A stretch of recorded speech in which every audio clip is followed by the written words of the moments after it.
Well, we're going to go over the anomalies in the Charlie Kirk murder case and point out the holes that we cannot fill and we are pissed about. So join us. Now, first, we're going to talk about the prosecution of Tyler Robinson because it's looking dirtier and dirtier every day. Now, today there was supposed to be a hearing, and in that hearing, the judge was going to rule on whether or not to allow cameras in the courtroom because both sides and the judge have all pretty much decided they don't really want this, which is strange, right? I mean, think about it. We were able to have cameras to watch Ted Kaczynski, O.J. Simpson, Timothy McVeigh, Jeffrey Dahmer, the Night Stalker, Derek Chauvin, Harvey Weinstein, Ghislaine Maxwell, El Chapo. We have been able to watch courtroom procedures and trials for all of these people. Correction. But what? No Ghislaine Maxwell. We did not see. Oh, no. Okay. Remember, you're right. we just had drawings. That's right. That's right. But all the other ones, yes. Yes. Who else did I miss? The Boston Marathon bombers. Can you think of anybody else? Like, why this guy more so than, say, Timothy McVeigh? Yeah. I don't know. So that's strange. But the hearing that was supposed to be today was procedural in preparation for a hearing that would be October 30th. And now that has been pushed. Just a few hours ago, they're saying we're not ready for it. We still will do the pretrial hearing today, but you don't get to see him. No cameras on him. And then the actual hearing won't happen until January. Which is strange. Okay, this is a high-profile case. The government was so sure this was the guy within 48 hours of the assassination, but they've given us no evidence to stand on except saying they have evidence, but we haven't seen it. Now, not only can we not see him, because a lot of times people are saying that his face doesn't match the images that they gave us on the stairwell, we also can't see the procedures. We probably can't see all of it. And now they're not going to give us their full slew of evidence until January, which means they've given themselves the holiday season to craft their narrative, which is strange. Now, the judge is going along with all of this. Let's think about who that judge is. Now, this is a high-profile case. You would hope we'd get a really experienced judge. We don't have that. And in fact, Judge Graff has only been appointed as a judge since May of this year. So about 6 months he's been on the job. That doesn't mean he's not good, just means he's not experienced. So let's keep that in mind. He's handsome, right? I'm just seeing if you're paying attention. Okay. Are you? Okay. Usually when I call someone handsome, Clayton goes like this. Okay. I'm reading the chat room. Oh, what do they think he's handsome? I don't know. Okay. Denny says you both are losing credibility. Okay. I don't care. If you don't want to talk about this, go somewhere else. These are things that are unusual in a murder case we're not getting a real answer on. So, I mean, actually, we haven't really been smeared for asking legitimate questions as much as others like Candace Owens and Jimmy Dore. So, okay, we're in good company. Go ahead and say that if you want. Now, the judge also did approve an extraordinarily broad gag order, which pertains to any future lawyers who joined the case. How do you gag future lawyers? But they've done it. Roughly 3,000 potential witnesses, family members, and others connected to the investigation. How do people lose their First Amendment rights just because they witnessed a crime? That's highly irregular. And also the extrajudicial commentary, not just public statements, but even informal communication like social media posts could be subject to the gag order. Suspiciously, it does not apply to law enforcement. So that is also strange. Now, why do we need such an extraordinarily broad gag order when the media is not questioning the narrative of this case? The media is all in. Tyler Robinson's the dude. They are pretty sure of it. They don't present any alternative. So who is this gagging? You have to ask yourselves. Probably us, right? The independent questioners. Now, here's another major hole that's been picked up by independent journalists, which, again, is probably the target of the gag order. The narrative of Turning Point's executives is full of holes.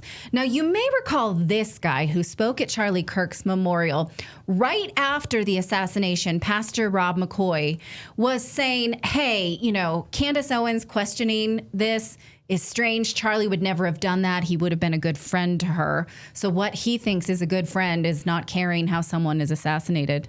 I don't need friends like that. Now, when the text came out that Charlie had, in fact, broken his allegiance to the Israel lobby, that pastor, Rob McCoy, was on the chain. So he knew this, but denied that it was true. Now, strangely, his son, Michael McCoy, was Charlie's chief of staff, very high level at Turning Points USA, and was there just a few feet away when Charlie was assassinated. Now, let's listen to how his father, Pastor Rob, described his son's experience of the assassination. I'm looking at my son who's 24 years old. Justin's the CFO, chief financial officer, and Mikey's the chief of staff. And I'm watching, the minute Charlie was shot, he called me, says, "Dad, Charlie's been shot in the neck. Please call every pastor and pray." I said, "Okay, son." He has wits about him. He was just directing. He had blood all over him. Okay, blood all over him, he says. He was covered in blood. Covered in blood, had his wits about him. Well, the video evidence does show that he has his wits about him. He does not panic. He does not rush to Charlie to see if his bestie is okay. He calmly walks away. Now, this is publicly available footage that was put together by Based Sam Parker. If you're not following him, please do. So what you're looking at is Mikey in the backpack straps and the white sweatshirt and the white hat. And so he is with Charlie the whole day. And in fact, he has footage of himself that he published when they drove up. He was in the car. He was one of the 4 seats taken by the car. Now you see him back there, Charlie speaking. He's still wearing the backpack. The backpack never comes off, thankfully, so we can track him easily because there's a lot of people in white. Now, we are blurring the assassination here, so you don't have to worry about that. In a few seconds, Charlie will be assassinated. Now, what would you do if your bestie gets shot? Probably not this. Walk right away. So watch for a second. That's going to happen. He walks away. He takes some phone calls. And then he comes back. You'll see it in just a second. Okay. So as soon as Charlie picks up the microphone, he says maximum 2 sentences before he's assassinated. So watch that man. He's about to be killed. Mikey is still there. He says 1 or 2 things. Now it's blurred. Now watch him back up. He does not run. He walks calmly behind, puts his hat down, and walks. The footage does show him continuing to walk. He doesn't give Charlie any, there's no blood on him. He doesn't resuscitate. Then when we see Charlie being rushed into the SUV, we can see Mikey down the parking lot walking calmly. Like walking away. How does this happen? So very well could be that he's calling his father, which is what the pastor just said. He called me and asked for prayers, possibly. And we might be able to understand it if he was being a coward, running, right? That's not what he was doing. This is inexplicable. It's absolute. So go ahead, try to explain how someone that you're that close to on your team gets assassinated and you shrug your shoulders and walk away. Anybody? No. I mean, someone could say, "Oh, he's in shock," which is ridiculous. Like you process it that quickly to the point where you're going to walk away. Like, I'm done with all these assassinations. I've seen too many. I'm just going to walk down the street. I'm going to go to Burger King or something. Like, I mean, I would be running around. If he was like my best friend and I was there with him all the time, I would be scrambling, working with people, trying to help get him out, trying to find a car. How do we get him out of here? Where's the ambulance? Doing whatever you can. I wouldn't be casually walking away. And he doesn't know. So even if his father says, he called me and told me these things, there's nothing he could know at this point. The shot goes off or whatever it was. Well, also and he backs up. So, and also I know people are saying, hey, we don't want to rush to judgment on Pastor Rob. We want to give him the benefit of the doubt. But you're saying I think you said he was on a FaceTime call with his son where he's covered in blood. I think it was a FaceTime call that he specifically said, right? So my son is covered in blood, Charlie's blood. Well, where? When did that happen? Did you walk back and then help load him into the SUV? Because that happened pretty darn quickly and you were already walking down the street. So where did the blood come from? Like, was it later at the hospital when you got there and you rubbed yourself all over him? Like, what doctor would allow you to be rubbing yourself a white shirt? I mean, it just makes zero sense. So was the pastor lying? I mean, that's the real question here. Why would he have said that? Where was this blood? I will say that I watched his speech at the Charlie Kirk Memorial, and it was very heavy on, I am America's pastor. Charlie had a lot of wisdom, but he insisted that I had more, that I was his teacher. Charlie really relied on me. It was very, I want to say, navel-gazing. And so him establishing himself in the center of this story, in the center of this narrative, does make me very uncomfortable. That's where I'm going to leave it. Am I saying he's a liar? Well, I don't see any proof that his son had blood on him.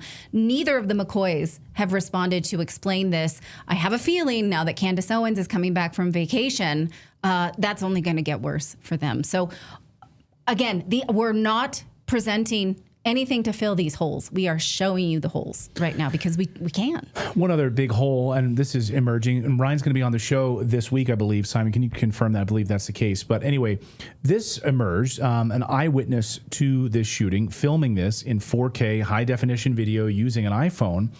This is Ryan Simmons, who said the FBI then contacted him and basically encouraged him to delete the videos off his phone because he might be suffering from PTSD. And then even had higher-ups at the FBI calling him to confirm that he had also deleted the videos from an angle that we haven't yet seen. He then released this video, and that's why we can actually now see it. So take a look. And yes, I'm warning you, this is part of it.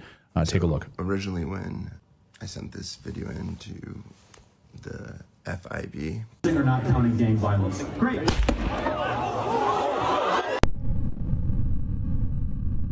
So that is the video that he had on his phone. For tips. I'm sorry. Can you keep playing it? There you go. And, to Charlie and helping out. So it started off where I got in contact, was talking to someone at the local field office there in my local state. And then it jumped up a few levels. Then I was talking to someone on the national level. That person had called me back and they had said, because this was your friend, I think it's best that you erase the video from your phone because it's just going to give you PTSD. And then called it another time to ask if I had erased it. That was the first time that I felt like it was even right to post these videos. That was on my other account that was gone. Just was removed after 5 years of building it. But so I got a call back and was asked to confirm that it was gone. And again, that's when I started sharing, posting, and saving on many different hard drives in many different places. It's been crazy. It's been rough. Yeah. So the FBI. Hey, just want to confirm that that really important video evidence that you have of Charlie Kirk shooting. You deleted that, right? I know it might cause you some PTSD. You were there that day, so you might want to delete that video. And by the way, did you delete it yet? Now, he has heard now from other individuals who were there that they've also had videos removed from their phones without their consent.